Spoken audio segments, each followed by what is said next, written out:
네, 오늘 함께 은혜 받으실 하나님의 말씀은 마태복음 15장 1절로 11절까지의 말씀입니다. 신약 25쪽에 있는 마태복음 15장 1절로 11절까지의 말씀입니다. 지금 이 시간에는 10절, 11절 두 절 말씀만 먼저 봉독해 올려드리겠습니다.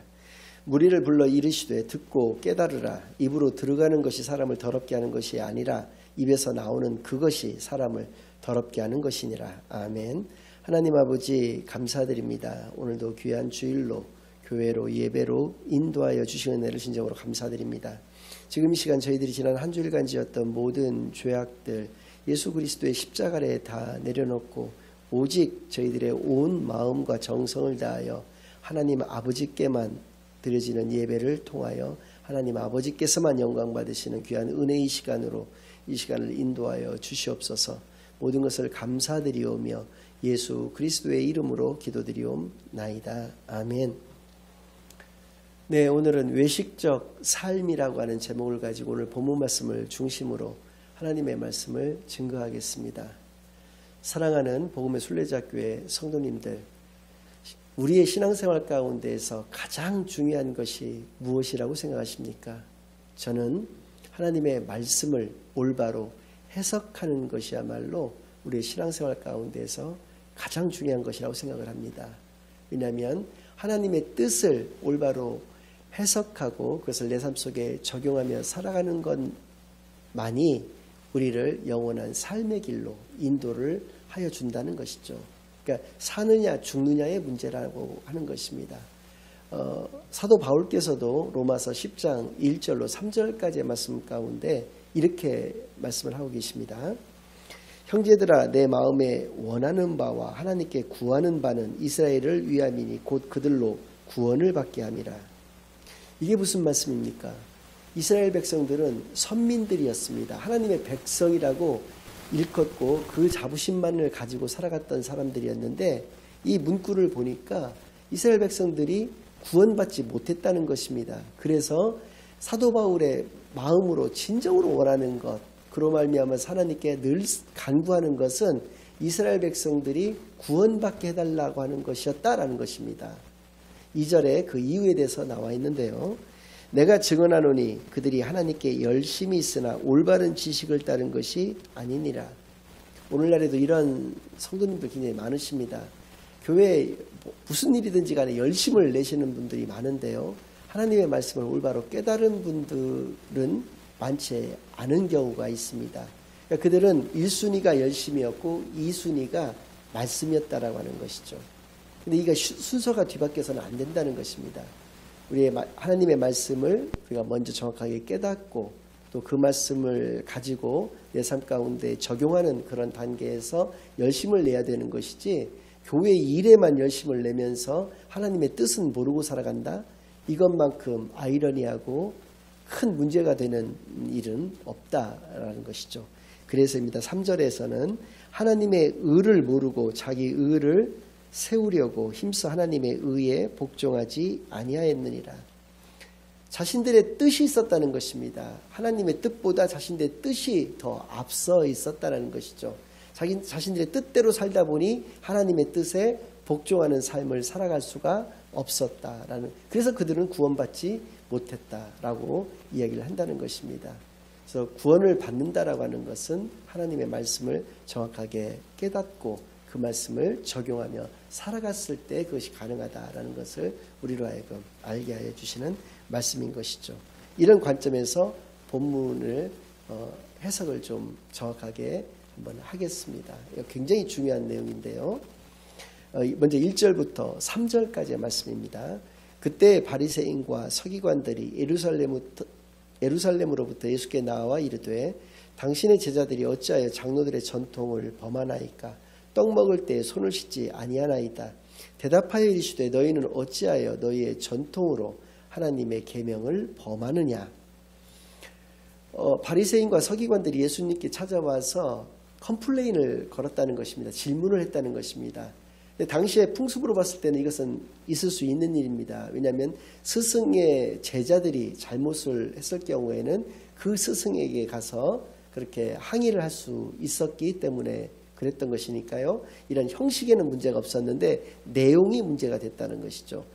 어떠한 것을 그들이 트집을 잡았냐면 장로들의 전통에 따르면 떡을 먹기 전에, 그러니까 밥을 먹기 전에 잔을 2개를 준비해서 한 손에 한 잔에 들어있는 물을 붓는 것입니다. 그리고 남은 한 손에도 남은 한 잔의 물을 부어서 그 이후로 떡을 이렇게 먹는 것이 장로들의 전통이었다는 것이죠. 이 장로들의 전통이 어디에 나오느냐? 우리가 알고 있는 모세 오경, 그것을 다른 말로 모세 율법이라고 하고 구약시대 사람들은 그것이 구약 성경이었는데요.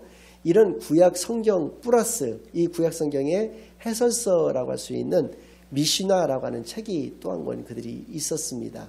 이 미시나라고 하는 책을 또 자세하게 더 풀어서 해설해 준 책이 게마라라고 하는 책이 또 있었는데요. 이 구약 성경과 미시나와 게마라를 합쳐서 만들어진 또 한 권의 책 탈무드라고 하는 책이 있었습니다. 이거 유대인의 지혜서라고 하는데 여러분들도 잘 아시는 책이라고 생각되는데요. 이렇게 한 4권 정도가 그들이 말하는 장로들의 전통이라고 일컬어지는 것이고요. 이렇게 식사 전에 손 씻는 예절에 관련돼서는 미시나라고 하는 책에 기록되어져 있다라고 하는 것이죠. 그래서 왜 그것을 너희들은 그 장로들의 전통을 어기느냐라고 얘기를 했고요. 이들이 이 장로의 전통이라고 하는 것을 만들 수 있었던 근거는 어떤 것이었냐면 모세의 시대에 모세가 2 돌판에 십계명을 새겨서 하나님이 친히 새겨주신 그 돌판을 가지고 내려오지 않았습니까? 그것을 기록된 하나님의 말씀이라고 그들은 보았고요. 그 한 40일 정도 되는 기간 동안에 분명히 하나님께서 모세에게 그 기록된 말씀 이외에도 구전된 하나님의 말씀이 있었을 것이라고 봐서 이 구전된 말씀을 가지고 토대로 해서 그들은 이러한 장로들의 전통을 만들었다라고 하는 것이죠. 그런데 예수님께서는 뭐라고 하셨느냐? 너희들은 그렇게 사람이 만들어 놓은 전통, 그 장로들의 전통이라고 하는 것은 그렇게 철저하게 잘 지키면서 왜 하나님의 계명을 범하느냐라고 말씀하고 계시는 것이죠. 그러니까 하나님의 계명, 하나님의 말씀과 장로들의 전통, 즉 인간이 만들어 놓은 그 전통을 대비를 시켜주시면서 그들이 잘못된 해석, 잘못된 적용을 하고 있다라고 하는 것을 문제 삼아서 말씀하여 주신 것입니다. 그 예로서 4절부터 6절까지에 나오는 고르반이라고 하는 것을 예를 들고 계시는데요. 고르반이라고 하는 단어는 참 좋은 의미입니다. 왜냐하면 하나님께 성별하여 드리는 헌물이라고 하는 의미를 가지고 있는 단어입니다. 아람어로서 이거는 오늘 본문 마태복음 15장에는 나오지 않지만 마가복음 7장에 똑같은 내용이 지금 마태복음 15장에 있는 똑같은 내용이 기록되어져 있는데 거기에는 고르반이라고 하는 단어가 정확하게 나와 있습니다. 그 고르반이라고 하는 것을 통해서 예를 들어서 이렇게 말씀을 해주고 계시는데요. 4절부터 6절까지를 먼저 읽고 말씀을 드리겠습니다.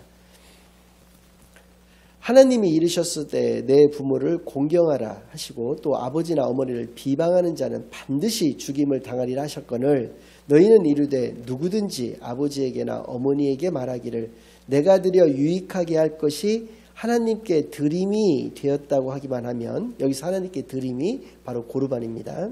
그 부모를 공경할 것이 없다 하여 너희의 전통으로 하나님의 말씀을 폐하는도다. 이렇게 말씀하셨다는 것이죠.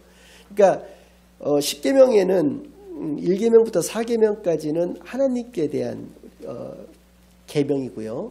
또 5계명부터 10계명까지 나머지 6계명이 인간관계에 관한 인간들에 관한 계명입니다.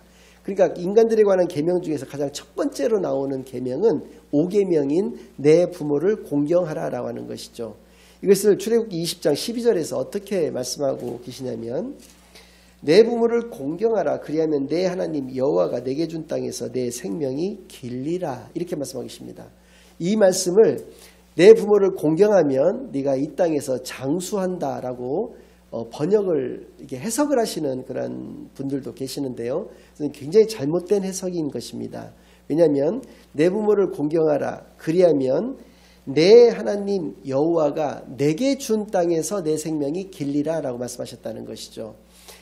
이때 당시 출애굽기가 기록될 당시에 그들에게 주셨던 하나님 그들에게 주셨던 땅은 가나안 땅을 의미하는 것입니다. 그러니까 가나안 땅, 그러니까 하나님이 그들에게 허락하여 주신 그 하나님 나라라고 볼 수 있는 가나안 땅에서의 그들의 생명이 길다. 그러니까 나라가 영원히 존재하게 된다라고 하는 것이죠. 그러니까 나라가 존재하게 되는 가장 기본이 되는 것은 내가 내 부모를 공경하는 것에서부터 시작이 된다라고 하는 것을 이야기를 해주고 있는 것이죠. 두 번째 의미는 하나님이 우리에게 주시는 땅은 어떤 땅입니까? 이 세상 나라만 하나님이 우리에게 주신 것입니까? 아닙니다. 우리가 죽어서 가게 되는 천국도 하나님의 나라고 하나님이 우리에게 주시는 땅입니다. 그곳에서 우리의 생명이 영원하다라고 하는 것을 말씀해 주셨다는 것이죠. 그러니까 하나님이 우리에게 주신 땅에서 우리의 생명이 길어진다는 것이지 꼭 이 세상 나라에서 우리의 생명이 길다라고 하는 것을 의미하는 것은 아니다라는 것이죠. 만약에 세상 나라에서도 생명이 길다라고 하는 것은 한다면 얼마나 이렇게 말이 안 되는 것이냐면 효자들은 그러면은 다 장수하고 불효자들은 다 단명하고 그래야 되는데 거꾸로인 경우가 더 많지 않습니까? 효자들은 일찍 죽고 불효자들은 참 오래 살고 이런 경우들이 너무나도 많기 때문에 그걸 그렇게 해석하는 것은 잘못된 해석이다라는 것이죠. 하나님이 우리에게 주신 땅에서 우리의 생명이 길다는 것입니다. 어떠했을 때요? 내 부모를 공경하였을 때, 공경하다라고 하는 것은 소중히 여기다라는 것입니다. 그리고 무겁게 대하다 이런 의미를 또 가지고 있습니다. 과연 내 부모를 내 자신이 공경하면서 살아가는지 한번 우리 자신을 돌아볼 필요가 있는 것이고요. 그것이 바로 하나님 나라의 하나님의 백성의 기본적인 자격 요건이 된다라고 하는 것을 이 5계명이라고 하는 이 계명의 순서와 이 말씀 가운데서 우리가 알 수 있는 것이고요. 반대의 경우가 또 있습니다. 출애굽기 21장 15절 17절 말씀인데요. 내 아버지나 어머니를 치는 자는 무조건 반드시 죽일지니라 라고 말씀하고 계시고요. 자기 어머니나 아버지를 저주하는 자도 역시 반드시 죽일지니라 라고 말씀하고 계신다는 것이죠.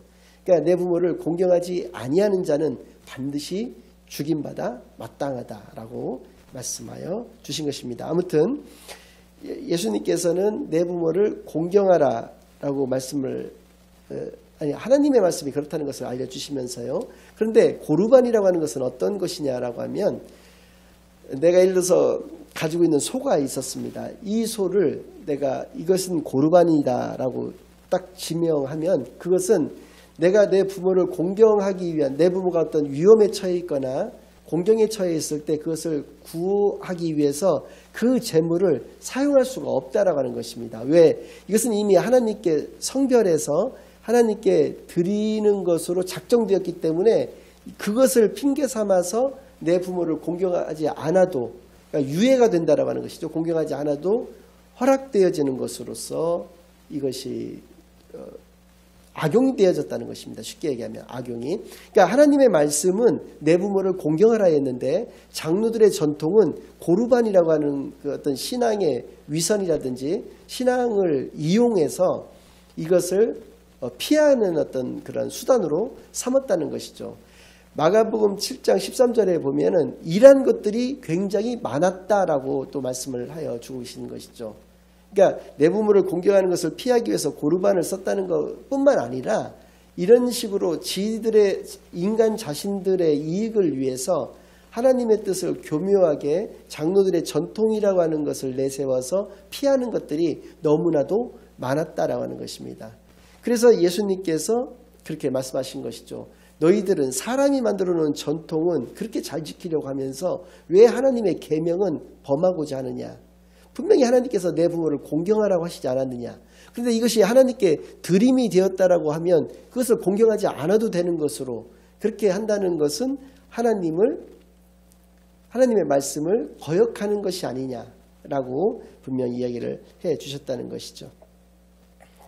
그것이 6절까지의 그 의미가 되는 것이죠. 그리고 그들은 그것을 핑계 삼아서 하나님의 말씀을 폐하는 그러한 삶을 살아갔다라고 하는 것이죠.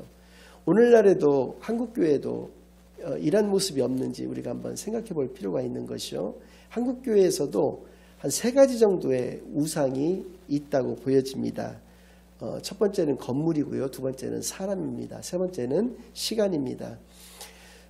성도가 어느 정도만 모였다 하면은 이상하게도 너나 할 거 없이 초심에서 벗어나서 교회 건물을 은행에서 빚을 내서까지라도 좀 크게 웅장하게 멋있게 지으려고 하는 것이 거의 공통된 어떤 그 교회의 모습으로 나타나고 있습니다.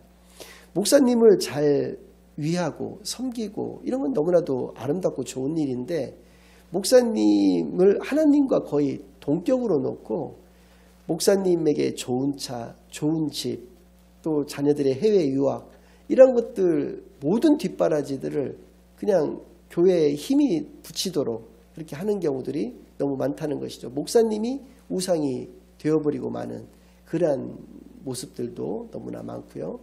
시간의 어떤 우상이라고 하는 것은 어떤 의미냐면 너도 나도 주일 성수라고 하는 것은 다 생각을 하는데 그럼 월요일부터 토요일까지는 막 살아도 된다는 것입니까? 아니지 않습니까? 월요일부터 토요일까지도 우리의 몸을 하나님께 거룩한 산 제사로 드려야 된다라고. 그러니까 우리가 이것이 바로 우리가 이 땅에 살아가는 영적인 예배인 것입니다. 월요일부터 토요일까지도 모두가 다 하나님의 날인 것입니다. 하나님이 다 지켜보고 계시는 것이 꼭 주일만 우리가 그 성수를 해야만 되는 그러한 날로 알고 있다라고 하는 것은 주일을 우상시했던 그런 결과밖에 되지 않는다. 이렇게 볼 수가 있다라고 하는 것이죠. 그래서 이러한 모습들 우리들은 과연 고르반이라고 하는 그런 핑계를 대면서 우리들의 전통이 이러하다라고 하는 핑계를 대면서 하나님의 말씀을 폐해버리고 또 범하고 이렇게 살아가고 있는 것은 아닌가 우리 자신을 돌아봐야 할 것입니다. 그래서입니다. 7절부터 9절까지의 말씀 속에 이러한 것을 예수님께서 정확하게 말씀해 주고 계시는데요. 7절 외식하는 자들아 이사야가 너희에 관하여 잘 예언하였도다. 일러스되 이 백성이 입술로는 나를 공경하되 마음은 내게서 멀도다. 사람의 계명으로 교훈을 삼아 가르치니 나를 헛되이 경배하는도다. 이렇게 말씀해 주고 계십니다. 여기서 외식이라고 하는 단어가 나오는데요. 이 바로 외식이라고 하는 이 모습이 바로 유대인들이 가지고 있었던 신앙생활의 전체적인 모습이었다라는 것입니다. 외식이 가지고 있는 본래적 의미는 연기하다라고 하는 의미를 가지고 있는데요. 그들은 바리새인들의 기도를 통해서도 우리가 알 수 있지만 믿음 좋은 척을 했다는 것입니다. 실제로 믿음이 좋았던 게 아니라 믿음 좋은 척, 착한 척, 또 경건한 척, 또 마음 좋은 척을 했다는 것뿐입니다. 이러한 것이 그들의 삶의 모습이었다는 것입니다. 외식하는 자들아 라고 하는 말씀 속에 담겨있는 의미가 그런 의미라는 것이죠. 그러시면서 8절에서는 두 가지를 또 빗대서 말씀하고 계십니다. 거짓 신앙의 대명사로 입술을 말씀하고 계시고요. 참된 신앙의 대명사로 마음을 말씀하고 계십니다. 우리가 마음으로 예수님을 또 하나님을 믿어야 됨에도 불구하고 그러지 않고 입술로만 그들은 믿었다라고 하는 것입니다. 그것이 바로 외식이다라고 분명히 말씀해 주시는 것이죠. 한국 교회가 너무 시끄럽습니다. 사랑의 고백은 그렇게 거창하거나 시끄러울 필요가 없는 것입니다. 사랑의 고백은 속삭이는 것이죠. 사랑의 고백은 마음으로부터 우러나와서 하는 것입니다. 마찬가지 논리로 전도도 마찬가지입니다. 전도가 너무 시끄럽습니다. 전도는 입으로 하는 것이 아닙니다. 더 이상 입으로 하는 전도의 시대가 아닙니다. 전도는 나의 삶으로 한다라고 하는 것, 이것을 반드시 기억하시기를 바라겠습니다. 내 삶 가운데에서 내가 크리스찬인 것을 사람들이 알게 되어서 저 사람이 믿는 과연 하나님은 어떠한 하나님이신가를 그들이 찾고자 해서 그들로 하여금 전도가 되어지게 만드는 그런 모습이 온전한 모습이 아니겠는가라고 하는 것을 이 말씀을 통해서도 우리가 알 수 있고요. 9절 말씀을 보니까 사람의 계명으로, 이것이 앞에 나와 있는 장로들의 전통입니다. 사람의 계명으로 교훈을 삼아 가르치니 나를 헛되이 경배하는도다. 하나님을 헛되게 지금 섬기고 있고 헛되게 믿고 있다. 헛되게 경배하고 있다라고 분명하게 말씀하여 주시는 것이죠. 마지막으로 10절, 11절 말씀, 무리를 불러 이르시되 듣고 깨달으라. 하나님의 말씀을 들었으면 반드시 깨달아야 한다는 것이죠.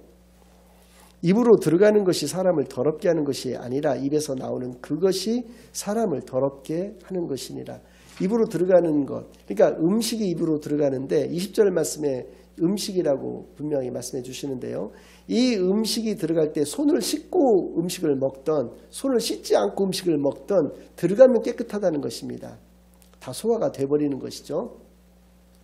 이렇게 입으로 들어가는 것이 더러운 게 아니라 19절 말씀을 보니까 입에서 나오는 것 7가지로 말씀하고 계시는데요. 뭐 7가지 이상이 되겠죠. 그러나 대표적인 것 7가지만 말씀해 주시고 계시는데 이렇게 입에서 나오는 것이 더럽다라는 것이죠. 그 7가지가 뭐냐? 첫째는 악한 생각이라는 것입니다. 제가 그대로 읽어드리겠습니다.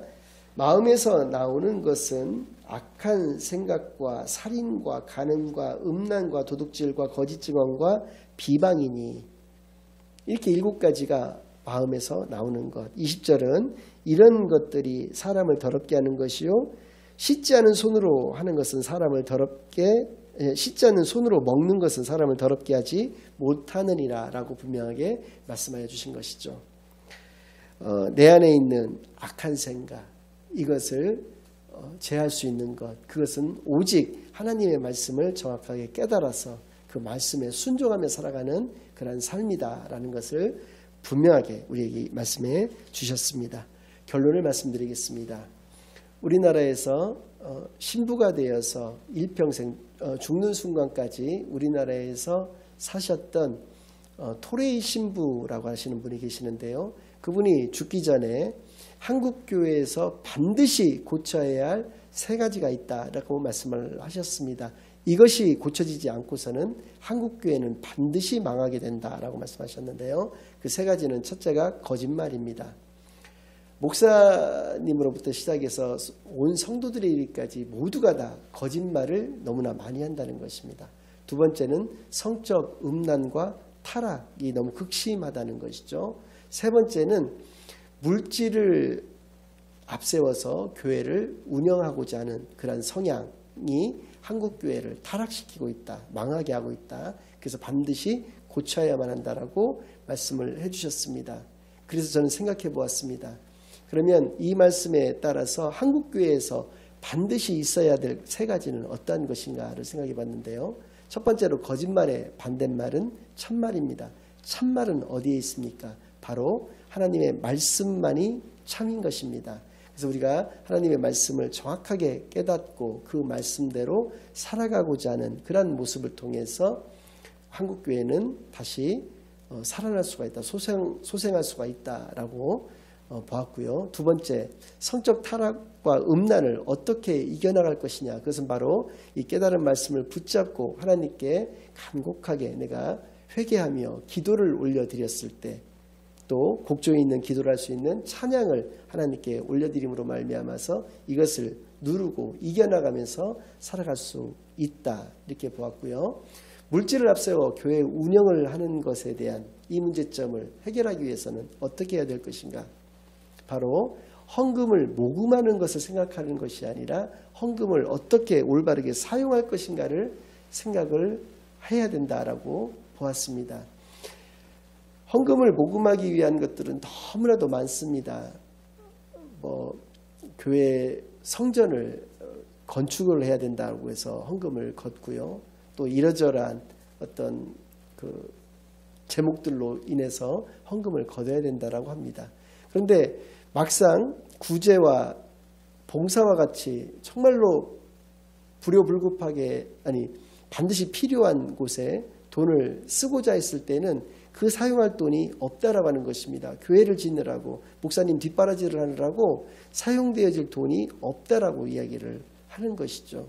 그러니까 교회에서는 만날 아무리 큰 교회라고 해도 빚이 져 있고 그 빚 갚느라고 아무것도 하지 못하는 그런 웃지 못할 일이 너무나도 자행되고 있는 것입니다. 그래서 우리는 하나님께서 원하시는 이 헌금 사용법에 대해서 반드시 배워서 올바르게 헌금을 사용함으로 말미암아서 하나님이 우리에게 원하시는 그 뜻이 반드시 무엇인가를 깨닫고 그 뜻을 이 땅에서 이루어지게 하는데 분명한 사명과 역할을 감당해야 될 줄로 믿습니다. 이 말씀 붙잡고 날마다 기도로 하나님께 온전히 나아가는 저와 여러분이 되시기만을 예수 그리스도의 이름으로 간절히 축원합니다. 아멘. 이제는 우리 주 예수 그리스도의 은혜와 아버지 하나님의 극진하신 사랑과 성령 하나님의 내주인도 역사 교통하심이 하나님의 말씀을 온전히 깨닫고 그 깨달은 말씀대로 살고자 다짐하고 결심하고 돌아가는 모든 사랑하는 주의 자녀들의 머리 위에와 그들의 가정 위에 이제로부터 영원까지 항상 함께 있을지어다. 아멘.